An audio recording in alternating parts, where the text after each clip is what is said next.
Assalamualaikum warahmatullahi wabarakatuh. Kami ucapkan selamat bergabung kepada yang terhormat Wakil Gubernur Kalimantan Tengah, Bapak Habib Ismail bin Yahya, Ketua Pengurus Wilayah Nadlatul Ulama Provinsi Kalimantan Selatan, Bapak Haji Abdul Haris Maki, Sekretaris Daerah Kota Palangkaraya, Ibu Hera Nugrahayu, Rektor IAIN Palangkaraya, Bapak Haji Hairil Anwar, Ketua Komisi Dakwah MUI Pusat, Bapak Kiai Haji Muhammad Khalil Nafis LC MA PhD, Brand Ambassador Pegadaian Syariah, Bapak Kholidi Asadil Alam, Vice Presiden PT Pegadaian Persero Area Kalimantan Selatan dan Kalimantan Tengah, Bapak Ade Harsono, serta Bapak Ibu peserta seminar virtual Kupas Produk Arum Haji yang berbahagia. Puji syukur kami panjatkan kehadirat Tuhan Yang Maha Kuasa, kita diberikan kesehatan pada hari ini karena Pegadaian kembali dapat melaksanakan seminar online Kupas Produk Arum Haji yang diharapkan dapat menambah informasi serta menjadi solusi bagi Bapak dan Ibu yang berniat untuk melaksanakan ibadah haji. Akan ada pemaparan dari Kiai Haji Muhammad Khalil Nafis beserta narasumber lainnya. Dan sebelum kita melanjutkan acara pada hari ini, mari sama-sama kita berdoa yang akan dipimpin oleh perwakilan dari Pegadaian. Kepada Bapak Burhan, kami persilahkan. Assalamualaikum warahmatullahi wabarakatuh. Sebelum kita memulai acara seminar virtual on Zoom kita pada hari ini, marilah kita bersama-sama berdoa agar seminar virtual on Zoom ini dapat berjalan dengan lancar dan kita semua diberikan keberkahan dalam acara ini. Doa akan saya pimpin. Bismillahirrahmanirrahim. Ila hadratin Nabil Mustafa Rasulillah sallallahu alaihi wasallam. Al-Fatihah.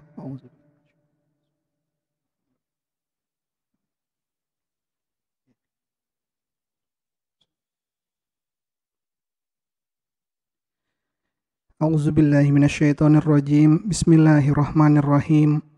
Hamdan syakirin, hamdan na'imin, hamdan yu'afi ni'amahu wa yukafi mazidah.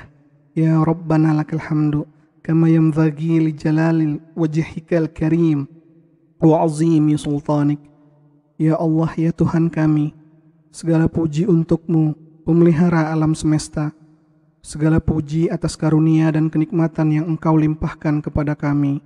Segala puji atas keagungan-Mu, segala puji atas kemuliaan-Mu dan kekuasaan-Mu. Allahumma salli wa sallim ala Sayyidina Muhammad wa ala alihi wa sahbihi ajma'in. Ashhadu an la ilaha illallah wa ashhadu anna Muhammadar Rasulullah. Ya Malik, ya Kudus, kami agungkan nama-Mu karena hanya Engkaulah Tuhan kami. Hanya kepadamu kami bersujud, hanya kepadamu kami bersyukur, dan hanya kepadamu ya Allah kami memanjatkan doa. Ya Rahman, ya Rahim, hanya kepadamu kami menyembah dan hanya kepadamu kami memohon pertolongan. Ya Rabbana, hari ini kami melaksanakan kegiatan seminar virtual on Zoom. Kami mohon kepadamu ya Allah, lancarkanlah acara kami, berkahilah, penuhilah kegiatan ini dengan kebaikan dari awal hingga akhir nanti. Mudahkanlah kami semua yang mengikuti acara ini ya Allah, agar dapat berangkat ke Tanah Suci Mekah, menunaikan kewajiban kami. Ya Allah, yang maha mengetahui yang gaib, bimbinglah kami dengan hidayah-Mu, berkahilah kami selalu dengan takdir-Mu, dan jadikanlah hati kami selalu ridho dengan pemberian-Mu. Rabbi shrahli sadri wa yassirli amri wahlul 'uqdatam min lisani yafqahu qawli. Allahumma arinal haqqa haqqa warzuqna ittiba'ah wa arinal batila batila warzuqna ijtinabah. Rabbana atina fid dunya hasanah wa fil akhirati hasanah wa qina azaban nar. Wa sallallahu ala sayyidina Muhammad wa ala alihi wa sahbihi ajma'in. Subhanaka rabbika rabbil izzati amma yasifun wa salamun alal mursalin walhamdulillahi rabbil alamin. Wassalamualaikum warahmatullahi wabarakatuh. Selanjutnya kita akan mendengarkan sambutan yang akan disampaikan oleh Vice Presiden PT Pegadaian Persero Area Kalimantan Selatan dan Tengah, dan kepada Bapak Ade Harsono kami persilahkan. Assalamualaikum warahmatullahi wabarakatuh. Selamat sore kepada seluruh peserta web seminar pada sore hari ini, khususnya para mitra solusi bisnis yang ada di seluruh Indonesia maupun yang ada di Provinsi Kalimantan Selatan dan Kalimantan Tengah. Yang pertama, saya mengucapkan terima kasih atas keikutsertaan seluruh peserta web seminar ini dengan telah menginvestasikan waktunya untuk mendapatkan sesuatu yang mungkin dapat bermanfaat untuk kita semua. Pada sesi kali ini kita akan membahas atau mendalami tentang produk pegadaian yang bernama produk Arum Haji dengan mendatangkan beberapa narasumber yang sangat mempunyai kompetensi di bidangnya masing-masing. Mereka dari unsur tokoh agama, unsur pemerintahan, kalangan akademisi dari kampus yang dapat membantu peserta web seminar lebih memahami tentang produk Arum Haji. Oleh karena itu, kepada seluruh peserta diharapkan untuk tidak meninggalkan kegiatan ini sebelum kegiatan ini berlangsung atau berakhir dengan semestinya. Sekali lagi, terima kasih atas kehadirannya dan saya mengucapkan selamat mengikuti seminar. Semoga kita semua tetap diberikan kesehatan. Assalamualaikum warahmatullahi wabarakatuh. Kita masuk dalam pemaparan yang akan disampaikan oleh Wakil Gubernur Kalimantan Tengah, Bapak Habib Ismail bin Yahya, dan akan dipandu oleh Saudara Burhan. Kepada Saudara Burhan, dipersilahkan. Baiklah, Assalamualaikum warahmatullahi wabarakatuh. Saat ini saya sedang terhubung bersama dengan Bapak Wakil Gubernur Provinsi Kalimantan Tengah, Bapak Habib Ismail bin Yahya, dan saya sendiri Burhan dari PT Pegadaian Persero Area Kalimantan Selatan dan Tengah.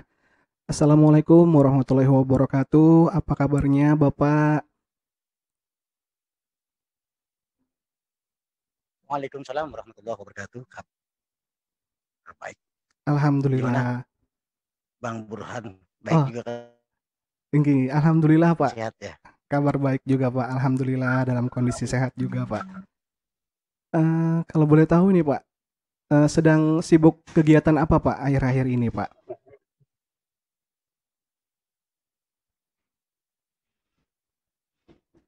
Iya, akhir-akhir ini seperti tadi baru jam 12.30 kita launching ya persengan di tengah pandemi COVID-19 ini, dan juga tadi terakhir kita ke rumah sakit RSUD Palangkaraya di Kalampangan untuk melihat kesiapan mereka dalam hal penanganan COVID-19 ini. Jadi kita semua mungkin sama ya, di semua daerah lagi trending topik. Betul sekali Pak. Itu COVID-19, dan kita harap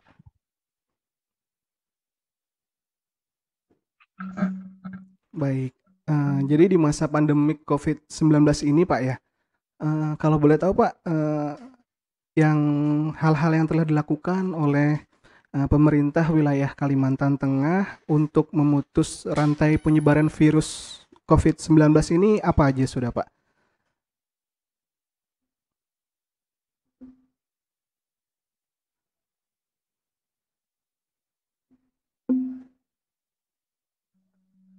halo, terakhir tidak kedengaran.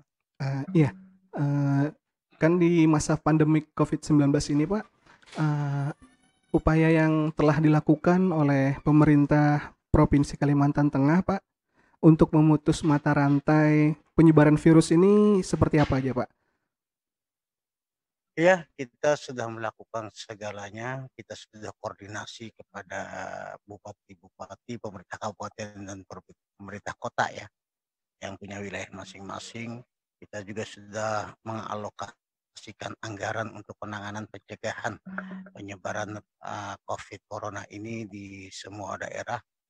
Kita bahkan mengalokasikan dana sampai 500 miliar lebih untuk penanganan ini semua. Yang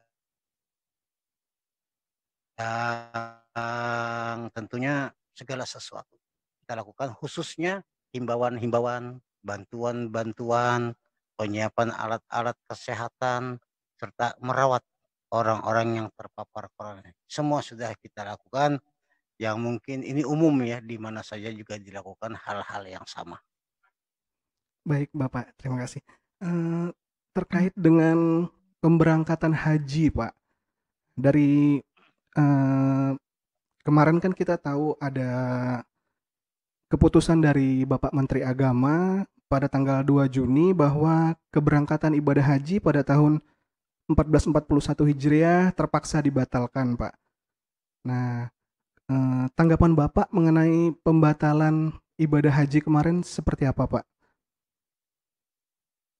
Ya, walaupun terus terang ya, kita menyesalkan pembatalan tersebut, namun kita sadar bahwasanya keputusan tersebut tentunya melihat situasi dan kondisi sekarang ini, saat ini, yaitu tentang penyebaran ini yang belum terkendali. Dan walaupun pemerintah Arab Saudi juga akhirnya yang awalnya juga menutup, dan mungkin itu atas dasar pemikiran kita ya, tapi akhirnya pemerintah Arab Saudi membuka, kita tetap membatalkan itu semua sesuai keputusan dari Menteri Agama.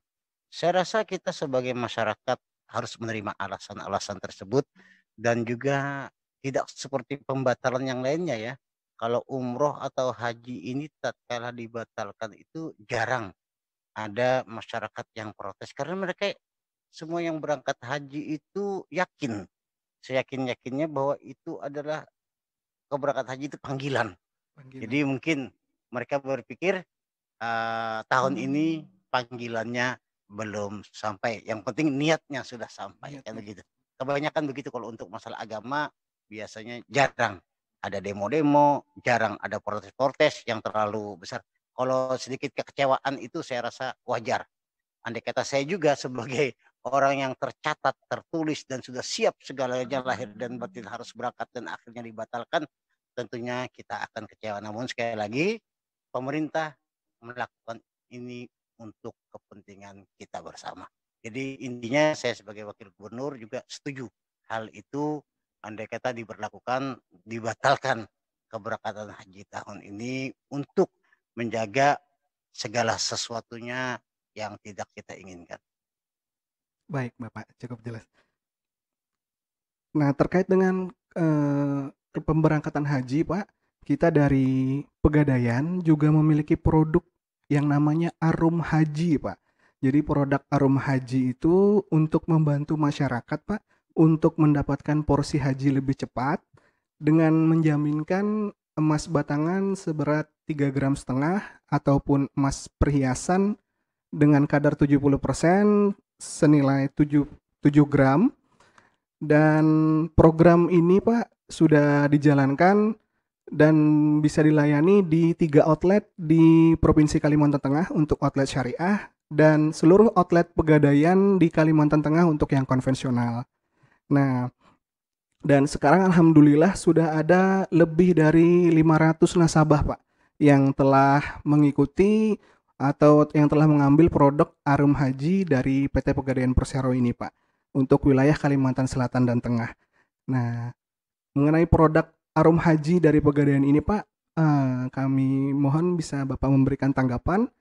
Bagaimana tanggapan Bapak terhadap produk Arum Haji yang dimiliki oleh PT Pegadaian Persero ini Pak? Ya, saya mengetahui Arum Haji ini sudah beberapa bulan yang lalu ya. Beberapa bulan yang lalu kita ketemu dengan kepala perwakilan Pegadaian, Perum Pegadaian Persero ini, dan saya tertarik loh. Iya, tertarik karena hanya dengan 3,5 gram, 25 juta ya. Anggaplah dikatakan senilai itu ya. Kalau naiknya kita fluktuasinya kan kita kadang-kadang ada besar ada kecil. Anggap segitu, kita sudah bisa, masyarakat sudah bisa mendapat itu sendiri. Ini tentunya kabar gembira untuk masyarakat-masyarakat yang memang punya niat, punya keinginan untuk pergi haji. Dan satu lagi kita sarankan juga kita akan beritahu teman-teman kita tentang program-program ini karena saya pikir ini sangat membantu untuk perjalanan ibadah kita, ritual kita, apalagi angsurannya cuma 650.000 kalau nggak salah sebulan ya. Betul sekali. 650 kan? Iya, 670. Nggih. 670. Ya anggaplah 650 gitu kan. 20.000-nya disubsidi nanti. Oke, dan itu sangat ya. Tapi mungkin memang segala sesuatu ini kan perlu sosialisasi. Kita harapkan juga dari Perum Pegadaian untuk bisa mensosialisasikan ini bukan hanya di masyarakat perkotaan, juga di masyarakat pedesaan karena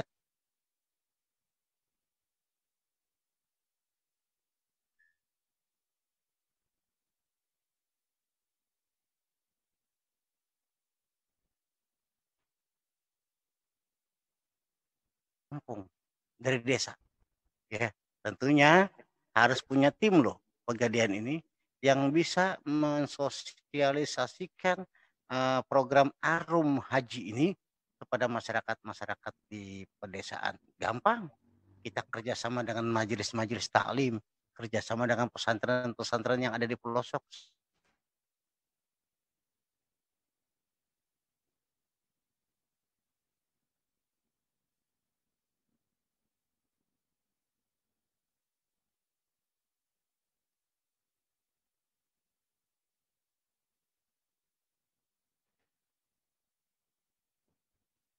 Pemberiannya, ya kita yakin itu. Ya, umur berapa tahun yang boleh? Andai kata umur setahun, boleh mendaftar. Saya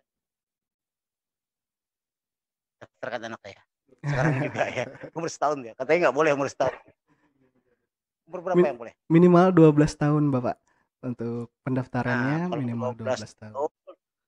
20 tahun, 32 tahun ya. Betul Kalau sekali, pendaftaran Bapak boleh umur setahun, anak saya daftarkan jadi umur 20 tahun atau 25 tahun dia sudah bisa berangkat haji. Nah, gitu loh. Andai kata bisa. Saya punya anak paling kecil 1 tahun 4 bulan umurnya. Mau saya daftarkan di Pegadaian belum diterima. Ya sudah, nggak usah saya bilang. Bisa dibukakan tabungannya dulu, Pak. Tabungan emas dari Pegadaian. Oke. Baik, terima kasih Bapak atas waktu yang telah Bapak berikan dan tadi sudah Bapak sampaikan harapan-harapan Bapak kepada Pegadaian, Pak ya. Jadi kalau bisa Pegadaian lebih bisa masuk ke pelosok-pelosok, Pak ya, ke kampung-kampung yang masih belum mengetahui tentang Pegadaian, Pak ya.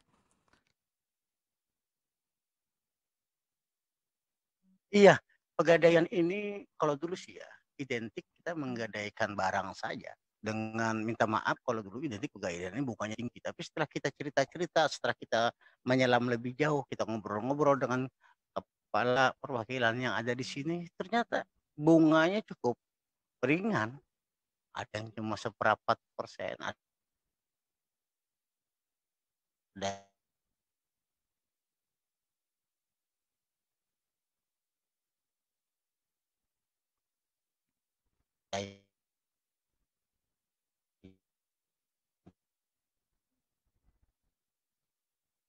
cuma 1% setahun ada ya. Segala sesuatu yang signifikan dan juga Pegadaian jika juga ada kredit usaha rakyat, perlu juga melaksanakan untuk usaha kecil menengah juga ada, bukan hanya kita naruh barang, kita terima duit dan nanti tebus lagi, ternyata tidak seperti itu. Bahkan ada tabungan juga di Pegadaian ini. Jadi boleh dikatakan andai kata Pegadaian ini bisa sampai ke desa-desa melakukan sosialisasi, saya yakin Pegadaian ini bisa menjadi saingan berat dari perbankan-perbankan yang ada. Wah, terima kasih Bapak.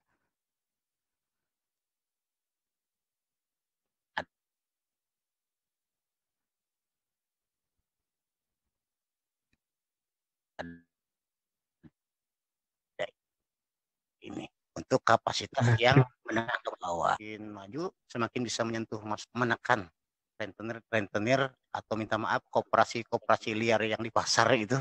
Kita harapkan bisa menekan itu semua. Baik, amin. Terima kasih Bapak Makasih sama-sama atas ya. waktu yang telah diberikan. Kami berterima kasih sekali Bapak telah meluangkan waktu. Semoga Allah selalu memberikan kesehatan, kesuksesan, kebahagiaan untuk Bapak, keluarga, serta jajaran Bapak. Terima kasih sekali Eh, Pak. hebat, hebat orang Pegadaian ada yang jadi kiai bisa doakan kita orang. Amin. Amin, Assalamualaikum amin, amin. warahmatullahi wabarakatuh. Waalaikumsalam warahmatullahi wabarakatuh. Selanjutnya kita akan masuk dalam pemaparan yang akan disampaikan oleh Ketua PWNU Provinsi Kalimantan Selatan, Bapak Haji Abdul Haris Maki, dan akan dipandu oleh Saudari Mega. Kepada Saudari Mega dipersilahkan.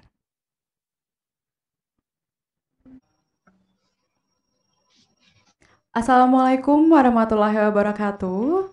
Perkenalkan, saya Megalina dari Pegadaian Area Kalsel dan Kalteng. Kali ini kita telah terhubung dengan Bapak Dr. Andes Haji Abdul Haris Maki, MSI, selaku Sekretaris Daerah Kalimantan Selatan, sekaligus Ketua Tim Gugus Tugas Percepatan Penanggulangan Virus Corona Kalsel dan Ketua PWNU Kalimantan Selatan. Assalamualaikum warahmatullahi wabarakatuh. Apa kabarnya Bapak Haris? Waalaikumsalam warahmatullahi wabarakatuh. Alhamdulillah kabar baik, Mbak Mega. Sedang sibuk kegiatan apa Pak akhir-akhir ini? Ya banyak kegiatan rutin sebagai sekretaris daerah, kemudian juga sebagai ketua harian gugus tugas, dan juga mengurus umat sebagai ketua pengurus wilayah.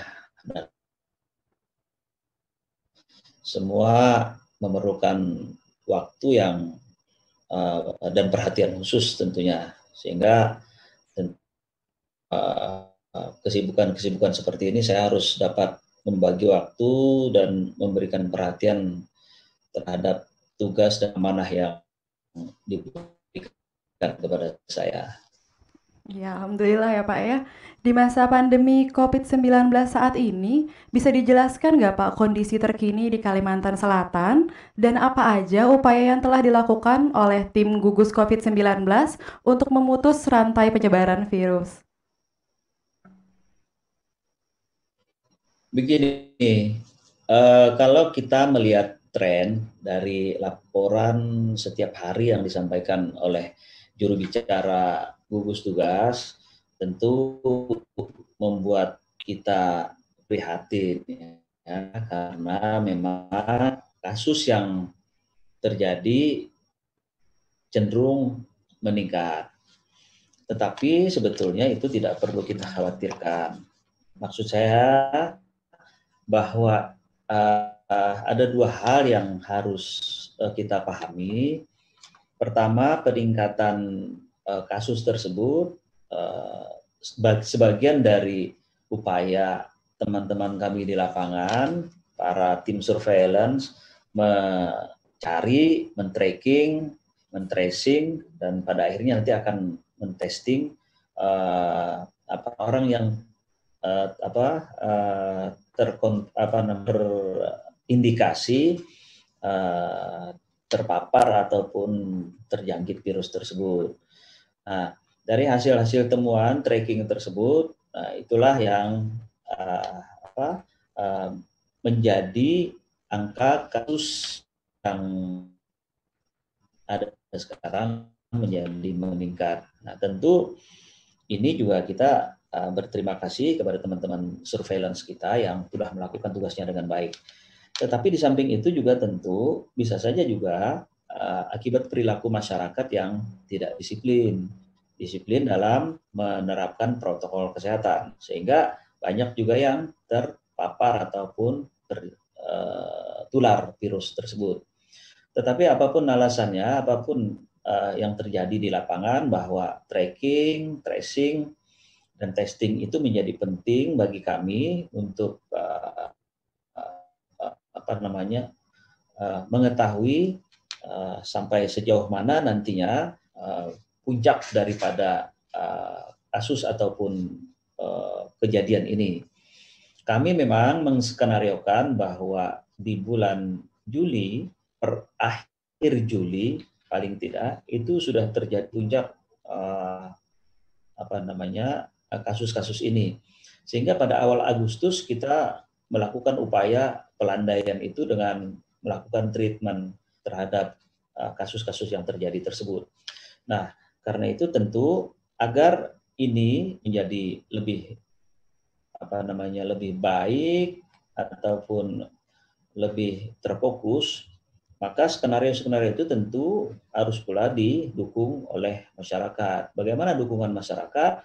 Tentu dengan tadi yang saya katakan, disiplin menerapkan protokol kesehatan. Protokol kesehatan seperti apa? Ya, pakai masker, kemudian cuci tangan yang semungkin apabila ingin beraktivitas maupun setelah selesai beraktivitas, gunakan sabun dan air mengalir tentunya. Kemudian menjaga jarak. Nah, yang selanjutnya juga yang perlu diperhatikan protokol kesehatannya adalah bagaimana berperilaku hidup bersih dan sehat. Nah, karena itu ini yang harus juga dilakukan oleh masyarakat agar mata rantai penularan ini bisa betul-betul terputus. Nah, kami juga menskenariokan bahwa di samping pendekatan kesehatan, tentu pendekatan sosial kemasyarakatan juga kita lakukan dengan kita mengerahkan tim KIE, komunikasi. Kami berharap ketika terjadi pelandaian setelah kita treatment di bulan Agustus itu, ini kita bahwa tim KIE ini yang bertugas selanjutnya agar tidak terjadi lagi penularan masyarakat ataupun orang-orang yang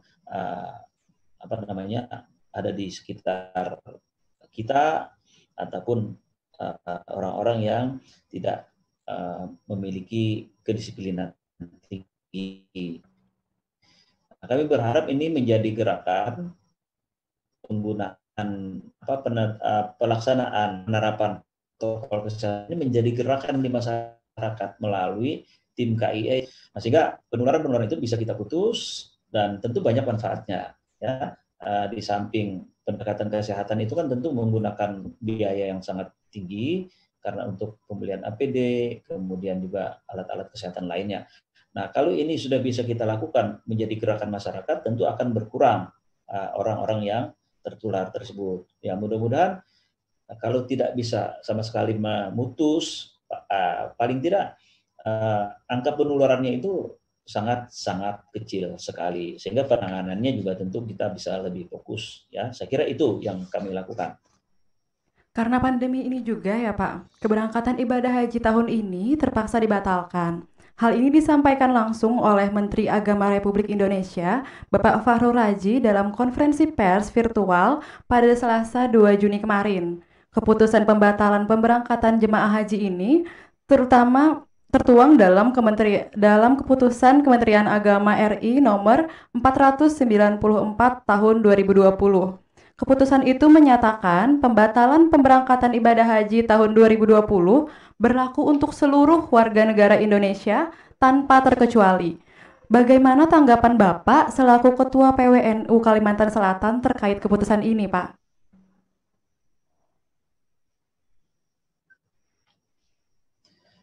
Saya kira pertama kita harus memahami bahwa kita hidup di negara Kesatuan Republik Indonesia, tentu kita harus patuh dengan pemerintah. Ya, kita harus patuh dengan pemerintah. Kemudian tentu juga Pak Menteri Agama tidak sekonyong-konyong, tidak serta-merta membuat keputusan seperti itu. Tentu ada komunikasi-komunikasi, tentu ada diskusi-diskusi dengan para pemuka-pemuka agama, khususnya agama Islam tentunya. Nah, dari hasil itulah saya pikir keluar keputusan Menteri Agama nomor 494 tahun 2020 tersebut. Jadi dalam kapasitas selaku warga negara, selaku seorang Muslim dan juga selaku Ketua PWNU Kalimantan Selatan, saya kira kita harus menyambut baik. Saya menyambut baik keputusan Menteri tersebut. Kita perlu terlalu memperdebatkan karena saya meyakini bahwa itu tentu sudah keputusan tersebut tentu sudah didiskusikan, tentu sudah dikomunikasikan dengan pemimpin-pemimpin agama maupun pengagama Islam, sehingga dasar atau nas atau aturan-aturan yang diterapkan tersebut berdasarkan dasar-dasar hukum agama yang sudah diskusikan tadi. Saya kira mari kita sama seluruh Indonesia yang Muslim yang tadinya berniat sudah ingin menunaikan ibadah haji untuk bersabar untuk menunda keberangkatannya setelah pandemi ini selesai. Saya pikir selama menunggu masa keberangkatan itu, mari gunakan untuk melakukan ibadah-ibadah sunnah lainnya, kemudian juga mungkin melakukan manasik, sehingga pada saatnya nanti semakin lancar dalam melaksanakan ibadah haji. Intinya bahwa keputusan itu bukan hanya semata-mata keputusan perintah, tetapi ini juga keputusan yang sudah ditakdirkan oleh Allah Subhanahu wa taala. Saya kira itu. Terkait dengan pemberangkatan haji juga, Pak, dari Pegadaian kami memiliki produk yang membantu masyarakat untuk mendapatkan porsi haji lebih cepat dengan jaminan 3,5 gram emas atau emas perhiasan berkadar minimal 70% senilai 7 gram. Program syariah ini dapat diproses selain di Pegadaian Syariah, juga di Pegadaian konvensional seluruh Kalimantan Selatan dan Kalimantan Tengah. Mohon tanggapan Bapak pada program Pegadaian ini dan harapan Bapak kepada Pegadaian ke depannya.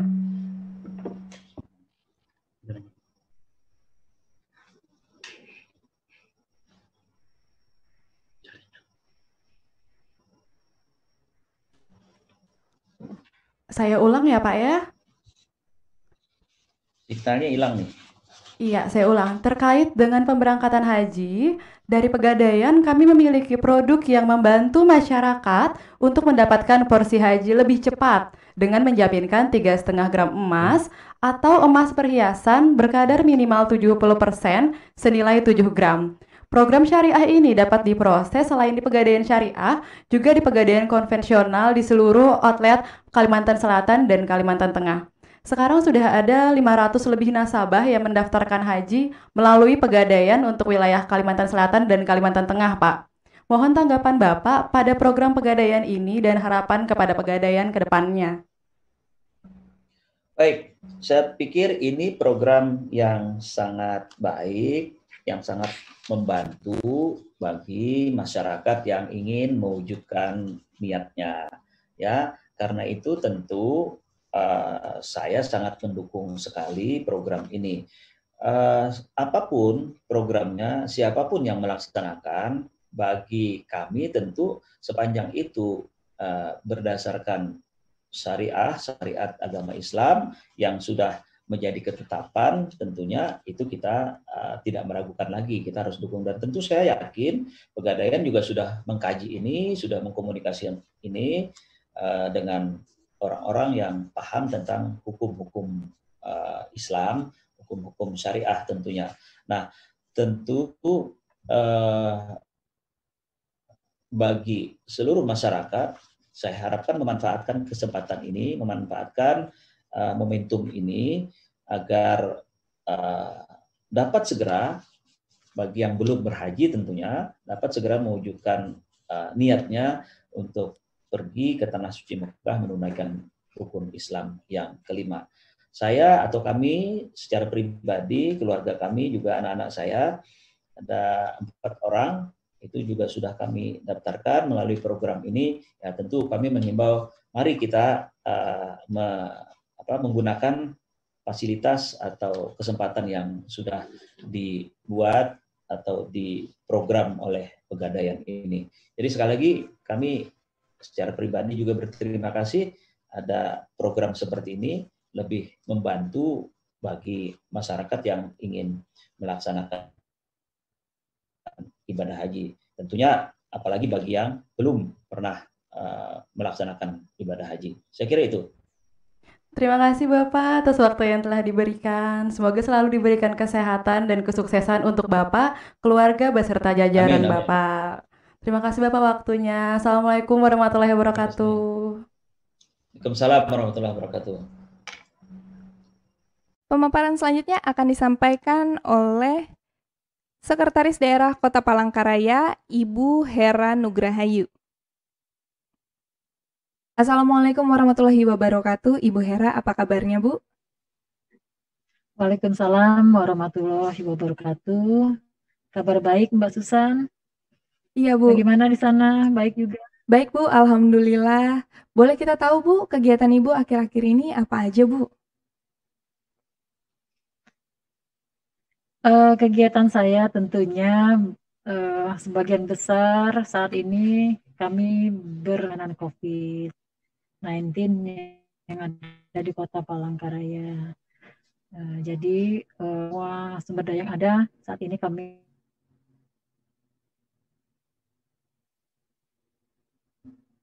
arahnya masih banyak kendala-kendala yang kami hadapi, terutama menyangkut kesadaran masyarakat kita yang belum sepenuhnya patuh terhadap protokol kesehatan. Baik. Untuk di masa pandemi COVID saat ini, apa saja upaya yang sudah dilakukan oleh pemerintah daerah Kota Palangkaraya untuk memutus penyebaran virusnya, Bu, di sana? Ya, jadi pemerintah Kota Palangkaraya sejak awal pandemi COVID-19 di Kota Palangkaraya sudah berupaya optimal dalam rangka kita menangani pandemi ini di Kota Palangkaraya. Salah satunya adalah di bulan Mei yang lalu kita pernah melaksanakan PSBB, kemudian setelah kita laksanakan PSBB, kita masuk kepada PSKH, di mana PSKH ini fokus daripada penanganan COVID itu kita arahkan kepada pemberdayaan di tingkat kelurahan. Dan sekarang kita melihat bahwasannya di Kota Palangkaraya memang belum ada perubahan yang signifikan, bahkan kasus-kasus positif itu cenderung untuk meningkat. Oleh karena itu kami saat ini sedang mewacanakan untuk mengarahkan kepada PSBB tahap kedua, tapi ini masih wacana dan masih kita pelajari. Banyak yang sudah kami lakukan di Kota Palangkaraya dalam rangka penanganan pandemi COVID, selain daripada edukasi kepada masyarakat, sosialisasi terkait dengan protokol kesehatan yang harus kita patuhi, juga hal-hal lainnya dalam rangka menyadarkan masyarakat. Seperti upaya kita untuk memastikan masyarakat kita memakai masker, kemudian tidak berkerumun, dan physical distancing-nya itu senantiasa harus dipatuhi. Kami lakukan patroli-patroli setiap saat di lapangan, di tempat-tempat kerumunan, dan saat ini fokus kita adalah penanganan di pasar-pasar, karena pasar-pasar ini merupakan pusat dari penyebaran virus COVID-19 di Kota Palangkaraya. Selain itu kami juga secara aktif melakukan penyemprotan disinfektan di berbagai fasilitas umum dan memastikan tempat-tempat kerja, tempat-tempat umum, fasilitas sekolah itu bisa kami sterilisasi dengan penyemprotan secara berkala. Selain itu kami juga melakukan pembatasan di akses masuk di Kota Palangkaraya, di mana orang atau masyarakat yang ingin masuk ke wilayah Kota Palangkaraya itu wajib untuk dites rapid test ya. Jadi dia membawa surat atau rapid test bebas dari COVID dan kemudian dipastikan tidak sakit ya, dengan cara kita lakukan pengukuran suhu tubuh dan hal-hal teknis lainnya. Nah, itulah kira-kira gambaran dari penanganan COVID di Kota Palangkaraya. Penjagaannya lebih ketat, Bu, ya, untuk di Kota Palangkaraya, untuk masuk maupun keluarnya, Bu, ya? Iya, jelas itu. Kita sudah punya protokol kesehatan ya, untuk masuk, dan untuk masyarakat atau warga kita yang akan melaksanakan perjalanan keluar daerah, itu juga kita batasi dengan protokol kesehatan. Harus dipastikan bahwa ya warga yang ingin bepergian itu sudah mempunyai surat keterangan bebas COVID atau rapid test ya, dan kita pastikan juga yang bersangkutan tidak dalam kondisi sakit atau dan kita juga berharap untuk yang melaksanakan perjalanan keluar daerah itu adalah memang benar-benar untuk urusan yang penting-penting saja. Jadi tidak, kalau memang bisa ditunda dulu ya tunda dulu, karena kita tidak tahu daerah yang kita datangi itu kondisinya seperti apa. Iya benar Bu.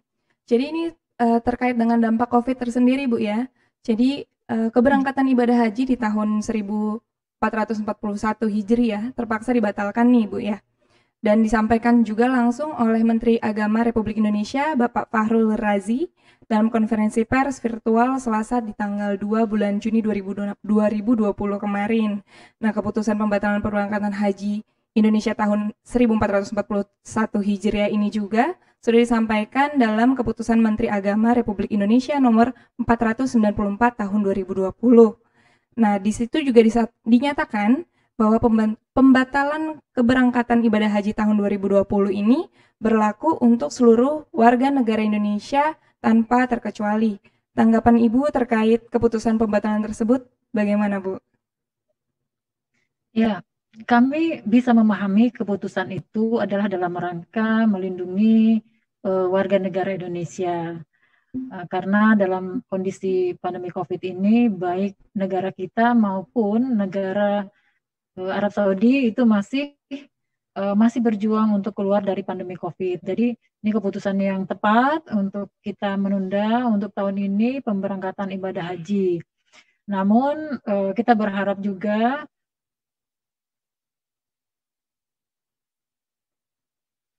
keputusan ini para calon haji itu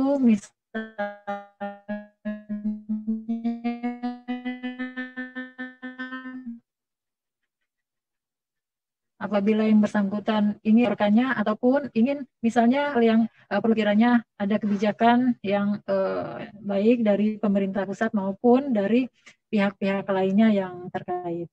Jadi kami menyambut baik dan berharap di tahun-tahun selanjutnya kita sudah bisa melaksanakan ibadah haji secara normal. Amin. Ya, terkait dengan Amin. pemberangkatan haji itu sendiri, Bu, kita dari Pegadaian juga punya program namanya Arum Haji, di mana kita dengan 3,5 gram emas ataupun dengan perhiasan, emas perhiasan berkadar minimal 70%, senilai 7 gram, itu bisa untuk mendaftar untuk mendapatkan porsi haji. Dan untuk di Kalimantan Tengah sendiri, kita sudah punya 3 outlet Pegadaian Syariah, dan juga untuk Arum Haji sendiri, program ini bisa dilaksanakan juga di Pegadaian konvensional dan sudah ada 500 lebih nasabah yang mengambil atau mengikuti program kami untuk mendapatkan porsi haji lebih awal. Dan mohon tanggapan dari Ibu terkait produk dari Pegadaian Syariah ini, Bu. Ya, saya kira ini produk yang inovatif ya di tengah pandemi COVID. Di mana mungkin tidak semua orang yang bisa akses untuk mendapatkan porsi hajinya, selain daripada mungkin keterbatasan kemampuan secara ekonomi, juga mungkin hal-hal lainnya. Saya kira kami sangat selaku pemerintah Kota Palangkaraya sangat mendukung inovasi ini dan berharap untuk pelayanan khususnya di wilayah Kota Palangkaraya ini bisa dilaksanakan dengan program Arum Haji itu. Jadi nanti kami sangat mendukung ya. Andai kata ini bisa diperluas nasabahnya ke masyarakat yang membutuhkan. Apalagi di tengah pandemi COVID ini kita perlu pendampingan khusus kepada masyarakat agar mereka juga bisa mendapatkan akses-akses seperti ibadah haji ini merupakan kewajiban bagi umat Islam yang mampu, tetapi juga yang tidak mampu bisa kita fasilitasi untuk bisa berangkat haji. Baik, Bu. Nanti penjelasan lebih lanjut mengenai Arum Haji akan disampaikan oleh pemateri kita selanjutnya. Dan mohon Ibu, sebelum kita tutup sesi perbincangan hari ini, boleh untuk menyampaikan harapan ke Pegadaian untuk kedepannya, Bu? Iya, yang pertama kami mengapresiasi atas inovasi yang senantiasa diluncurkan oleh pihak Perum Pegadaian. Yang kedua, kami berharap di tengah pandemi COVID, di mana nantinya kita akan segera, apabila keluar dari pandemi ini, akan segera memasuki tatanan normal baru. Saya kira Perum Pegadaian juga bisa mengikuti alur untuk kita bisa menuju ke tatanan normal baru dan bisa memberikan pendampingan-pendampingan kepada masyarakat juga agar lebih mampu secara ekonomi dan tentunya berdaya. Pemberdayaan masyarakat ini merupakan salah satu yang perlu kita bangun bersama, tidak hanya oleh pemerintah daerah tetapi juga oleh pihak-pihak terkait. Kita menginginkan adanya kolaborasi badan usaha, masyarakat, dan stakeholders lainnya dalam rangka kita membangun dan memberdayakan masyarakat kita. Itu harapan kami pada Perum Pegadaian. Baik, Ibu. Kami terima kasih, Bu, untuk waktu yang sudah diberikan. Semoga selalu diberikan kesehatan dan kesuksesan untuk Ibu, keluarga maupun jajaran yang saat ini Ibu pimpin. Dan akhir kata, Amin. wassalamualaikum warahmatullahi wabarakatuh. Selamat siang.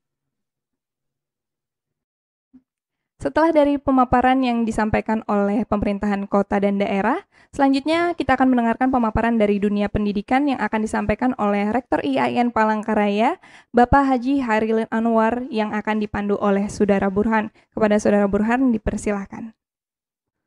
Assalamualaikum warahmatullahi wabarakatuh. Saat ini saya sedang terhubung bersama dengan Bapak Rektor IAIN Palangkaraya, Bapak Dr. Haji Hairil Anwar MAG, dan bersama saya Burhan dari PT Pegadaian Persero Area Kalimantan Selatan dan Tengah. Assalamualaikum warahmatullahi wabarakatuh, Bapak Hairil, apa kabarnya Pak? Waalaikumsalam warahmatullahi wabarakatuh. Alhamdulillah sehat walafiat. Bagaimana kabarmu juga? Alhamdulillah Pak, sehat. Sedang sibuk kegiatan apa Pak akhir-akhir ini Pak? Ini Pak. Ya, sekarang kan sudah masuk new normal. Setelah kurang lebih 2 bulan kita work from home. Ya, bekerja di rumah. Kemudian sekarang sudah di kantor seperti biasa mengikuti aturan new normal dengan protokol kesehatan. Nah, pekerjaan kita ya seperti biasa sehari-hari kita ke kantor, kemudian ada yang mengajar, sekarang sudah masuk ke ujian akhir semester. Nah, semuanya itu memakai online sekarang, daring. Jadi kami bekerja selain mengajar, kemudian menguji, kemudian juga datang mengontrol kegiatan administrasi, kegiatan akademik, rapat-rapat, bahkan juga seminar. Dan yang paling banyak sekarang itu justru webinar. Jadi web seminar baik nasional maupun internasional yang alhamdulillah dengan berkat COVID ini kita bisa melanglang ke Nusantara, bahkan juga ke dunia itu dengan bertemu. Ada yang dari United Kingdom, ada yang dari Malaysia, Brunei. Kita adakan seminar-seminar seperti itu. Inilah hikmah dengan COVID ini kita lebih banyak menguasai, dipaksa lah menguasai untuk IT, terutama seperti Zoom, kemudian juga media-media yang lain juga, itu juga selalu kita manfaatkan. Google Meet, kemudian CloudX, dan lain-lain itu ya kita manfaatkanlah dengan kemajuan IT ini.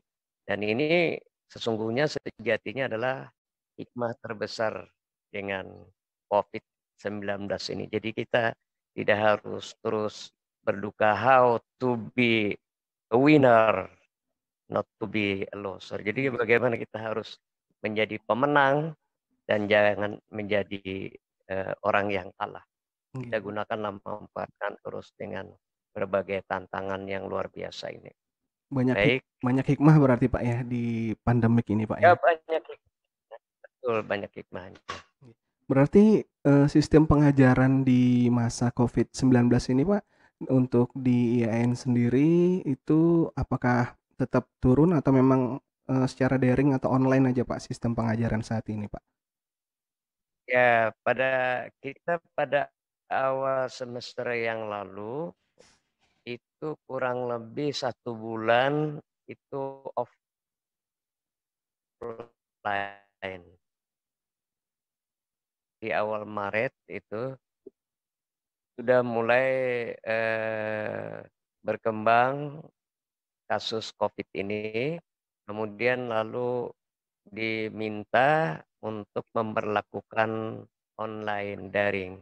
Akhirnya kita semua dosen, semua mahasiswa dan juga sivitas akademika itu membuat surat edaran berdasarkan surat dari Kemenak juga, Kementerian Agama Pusat, melaksanakan perkuliahan dengan sistem daring, dengan sistem online. Jadi mahasiswa kita minta juga yang di ma'had, di asrama untuk pulang ke daerahnya masing-masing dan perkuliahan lewat sistem daring. Dan alhamdulillah perkuliahan itu sudah berjalan dengan lancar, dengan baik.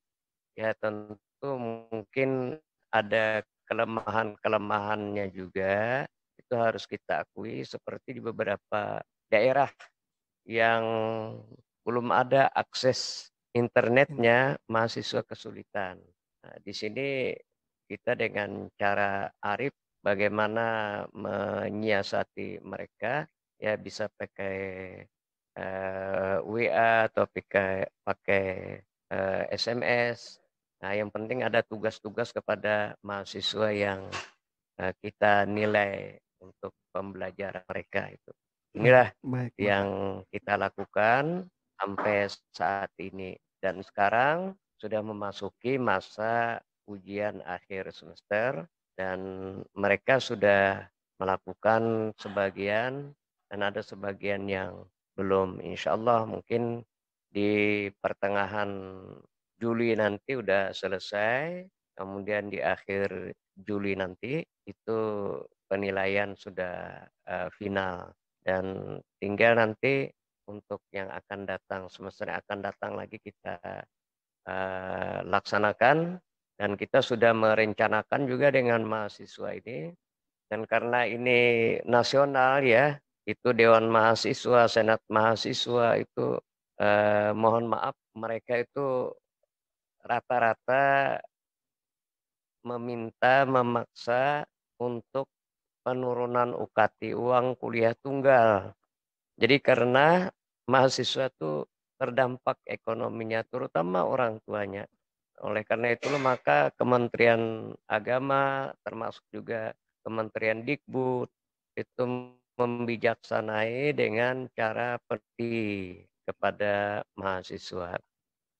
Nah, kita kemarin sudah ketemu dengan mahasiswa dan sudah memberikan kebijakan-kebijakan untuk semester yang akan datang tetap melanjutkan sistem daring ini dan memberikan kuota kepada mahasiswa, kemudian juga kuota internet kepada dosen, kemudian kita selalu melaksanakan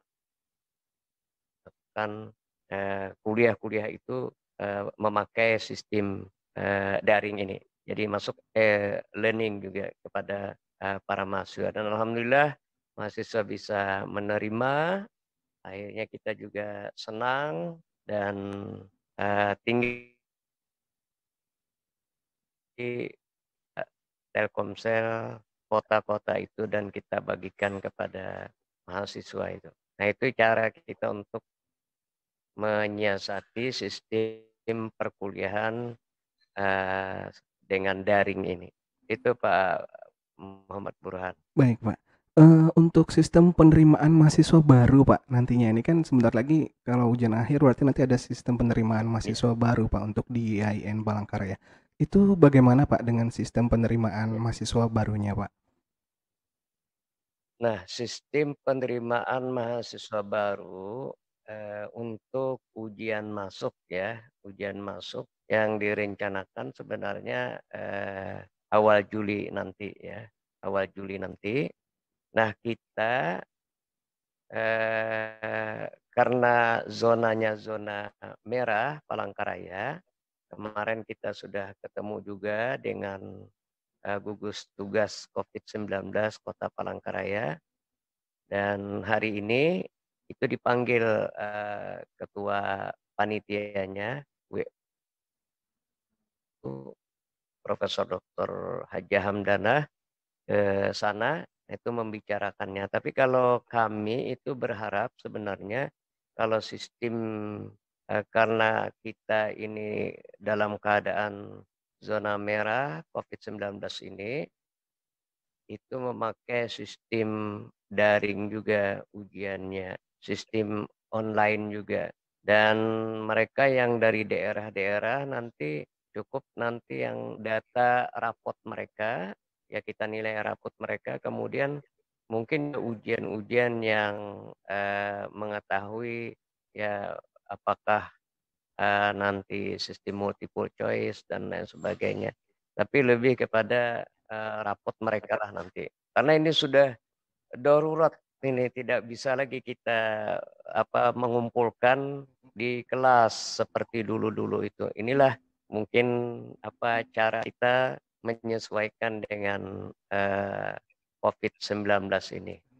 Oke, Baik, Pak. Pak Burhan. Sebagai sinergi Pak antara Pegadaian dengan IAIN Palangkaraya, akan dilaksanakan pembukaan tabungan emas untuk mahasiswa baru di Fakultas Ekonomi dan Bisnis Pak di IAIN Palangkaraya. Bagaimana tanggapan Bapak dengan sinergi ini Pak, dengan pembukaan tabungan emas untuk mahasiswa baru ini Pak? Ya, rencananya ya. Betul sekali Ya, Pak. saya kira bagus itu. Jadi budaya menabung itu budaya yang perlu ditumbuhkan kepada generasi muda, kepada kita semua. Bagaimana mengelola keuangan, kemudian harta benda kita itu dengan baik, dengan prinsip syariah. Jadi ada yang konsumtif, tapi ada juga yang ditabung untuk masa depan kita, terutama juga terkait dengan kuliah. Nah, mahasiswa yang punya kelebihan itu sebaiknya dia menabung. Jadi menabung ada menyisihkan lah untuk tabungan dia. Nah, salah satu alternatifnya tadi adalah tabungan dalam bentuk pegadaian emas ya. Tabungan emas Pegadaian Pak. Ya, tabungan emas pegadaian. Ini salah satu solusi yang cerdas, alternatif yang cerdas untuk menghadapi masa depan.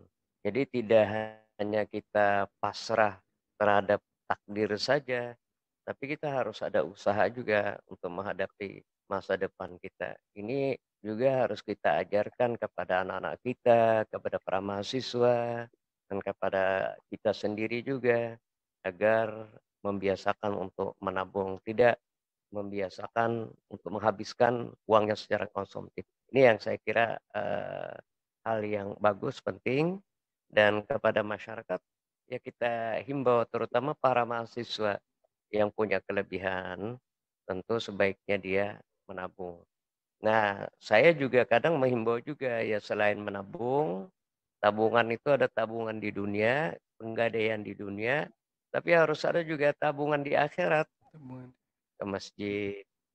Ketika ada celengan di depannya, itu jangan dicelengi saja, lewat begitu saja, harus kita stop, kemudian lalu kita titip. Itu juga tabungan kita untuk di akhirat kelak. Ini tabungan. Jadi ada pegadaian kita di dunia, ini sebagai tabungan kita masa depan di dunia, dan juga ada untuk di akhirat sebagai upaya kita secara rasional, secara baik untuk menghadapi masa depan kita. Baik Bapak. Itu Pak Burhan. Oke. Terkait dengan produk syariah kami Pak. Jadi kan selain tabungan emas, kita dari PT Pegadaian Persero juga ada produk yang namanya Arum Haji Pak. Jadi Arum Haji ini produk yang dimiliki Pegadaian untuk membantu masyarakat mendapatkan porsi haji lebih cepat hanya dengan menjaminkan emas 3,5 gram atau emas perhiasan dengan kadar 70% seberat 7 gram itu sudah bisa mendapatkan porsi haji, Pak. Dan program ini alhamdulillah dapat diakses di 3 outlet syariah di Kalimantan Tengah, dan juga bisa dilayani di seluruh pegadaian, konvensional yang ada di Kalimantan Tengah juga khususnya. Mohon tanggapan Bapak mengenai program ataupun produk yang kita miliki yang bernama Arum Haji ini, Pak. Ya, bagus. Ini saya kira ini terobosan yang eh, bagus, terobosan yang cerdas untuk apa namanya, untuk membantu calon-calon jamaah haji. Karena kalau kita menunggu 20 tahun, 20 tahun ya, itu lama sekali. Nah, kalau dengan dia menitipkan atau menggadaikan 3,5 gram emas, kemudian pegadaian punya kerjasama dengan Kemenak, lalu di situ dapat seat porsi haji, karena dibantu oleh pegadaian ya 25 juta ya, Betul, dan Pak. nanti dia bayar setiap Bulan. bulannya ya kira-kira 670 ya infonya itu. 670 per bulan ya, Pak. 670 setiap bulan. Nah, ini selama 5 tahun bagi orang tua yang sudah punya porsi haji, katakanlah dia berangkat 5 tahun lagi. Nah, mulai sekarang untuk dengan anaknya bisa itu lewat pegadaian itu akan cepat bersama-sama dengan anaknya berangkat. Ini yang saya kira bagus lah, tidak menunggu waiting list seperti biasa sampai 20 tahun. Saya juga membayangkan ini anak-anak ke depan itu apakah bisa dia berangkat haji kalau dia nanti atau mau berangkat haji usia 40, 60 belum tentu umurnya sampai 60 itu bisa sehat, kemudian dalam keadaan selamat. Nah, tapi dengan 5 tahun tadi, nah, itu bagi orang tua, bagi masyarakat yang ingin memberangkatkan keluarganya, anaknya untuk 5 tahun bisa berangkat haji, saya kira ini solusi yang cerdas, terobosan yang bagus, memberikan kesempatan kepada masyarakat yang ingin berangkat haji menunaikan rukun Islam yang kelima. Bagus ini, saya kira bagus ini, perlu diberikan apresiasi kepada pegadaian untuk membuat kegiatan seperti ini. Itu Pak Burhan ya. Baik, Bapak. Di masa pandemik atau COVID-19 ini juga, Pak, dari PT Pegadaian Persero kita juga punya program namanya Rahen Peduli, Pak. Jadi untuk masyarakat bisa menggunakan fasilitas Rahen Peduli, itu masyarakat bisa menggadaikan barangnya sebesar maksimal 1 juta rupiah itu bebas biaya, Pak. Jadi 0% tanpa ada biaya apa-apa. Nah, itu namanya Rahen Peduli dari Pegadaian. Bagaimana tanggapan Bapak, dan yang terakhir juga kita minta harapan Bapak ke depannya untuk Pegadaian seperti apa, Pak? Oke, bagus ini. Nah, Rahen Peduli ini juga salah satu langkah yang bagus di masa pandemi.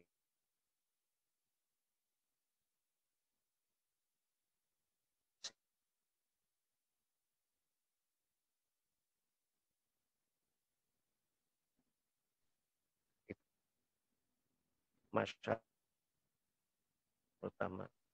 Ini juga perlulah disosialisasikan juga kepada para mahasiswa. Kalau ada mereka yang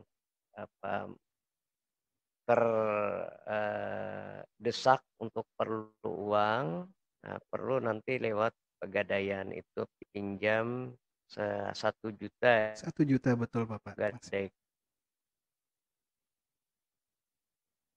HP-nya atau mungkin apalah yang dia bisa gadaikan dulu. Nah, nanti dalam beberapa hari atau beberapa bulan sambil menunggu kiriman dari orang tuanya,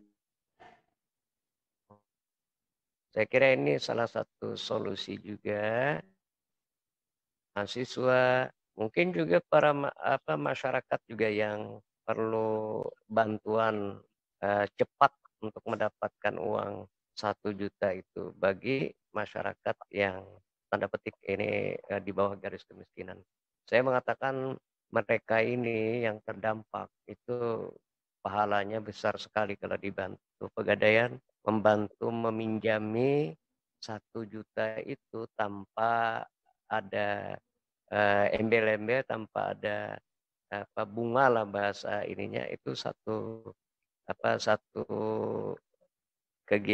satu usaha, satu ikhtiar yang sangat terpuji. Kita meminjami orang itu jauh lebih baik daripada memberi. Karena yang meminjam itu pasti sangat perlu dia.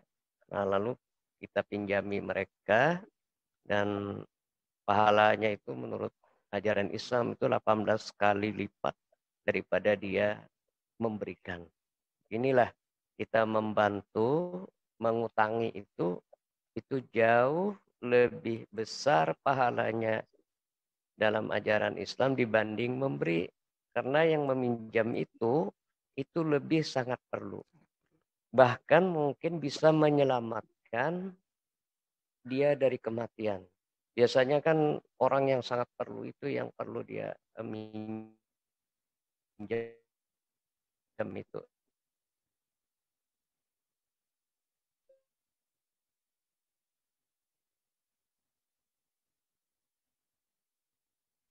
Pegadaian lah bisa membantu orang-orang yang miskin. Orang miskin itu menurut saya dia bisa menyelamatkan orang dari kematian karena dia tidak mau pinjam kepada orang kaya.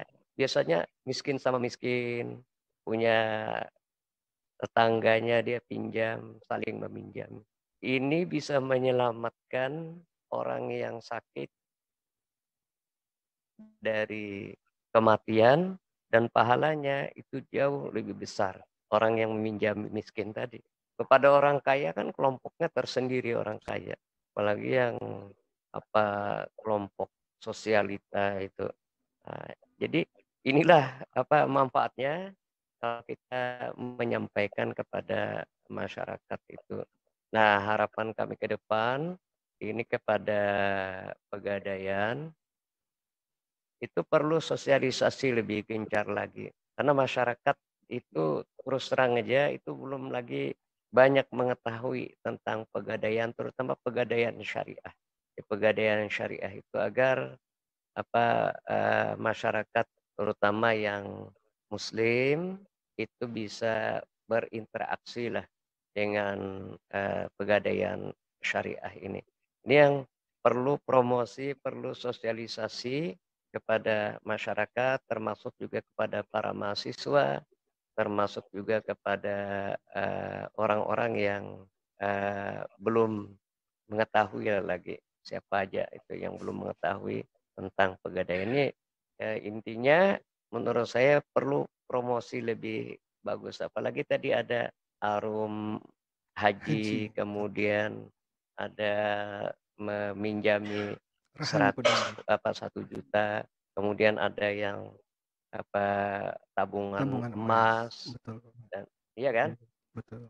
Pegadaian ya. Nah, Pegadaian tadi saya kira itu bagus untuk disosialisasikan kepada masyarakat. Dan Pak Burhan, sekarang ini justru yang lebih banyak anak-anak milenial itu lewat internet. Jadi lewat internet ini, lewat informasi YouTube. Jadi tidak hanya promosi itu secara terstruktur, kemudian sistematis, tapi juga masif. Jadi masif ini yang penting terus disampaikan. Nanti banyak pertanyaan, jawab. Kemudian yang tidak kalah pentingnya itu nanti adalah bukti bahwa apa yang kita sampaikan itu betul-betul itu dilaksanakan. Kayak umpamanya yang pinjam 1 juta, kemudian lalu dia mau mengembalikan, lalu nanti rohannya itu atau gadaiannya itu atau bendanya itu jaminannya itu bisa mudah dikembalikan. Nah, biasanya masyarakat itu kalau dari mulut ke mulut mudah, nah iklannya tuh dari mulut ke mulut itu. Jadi mulut ke mulut awalnya mungkin perlu masif, tapi akhirnya dari mulut ke mulut itu yang banyak dipercaya oleh masyarakat. Nah, tapi kalau ini mohon maaf kalau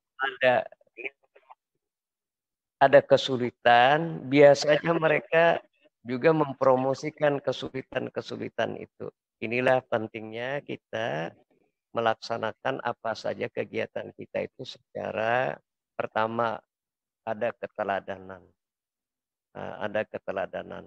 Jadi mungkin saya sambil berdakwah ya, apapun yang perlu kita lakukan, kita kerjakan di mana saja, kapan saja, Rasulullah Shallallahu Alaihi Wasallam selalu menyampaikan itu diterima oleh masyarakat. Kenapa? Karena beliau keteladanan, mengutamakan keteladanan.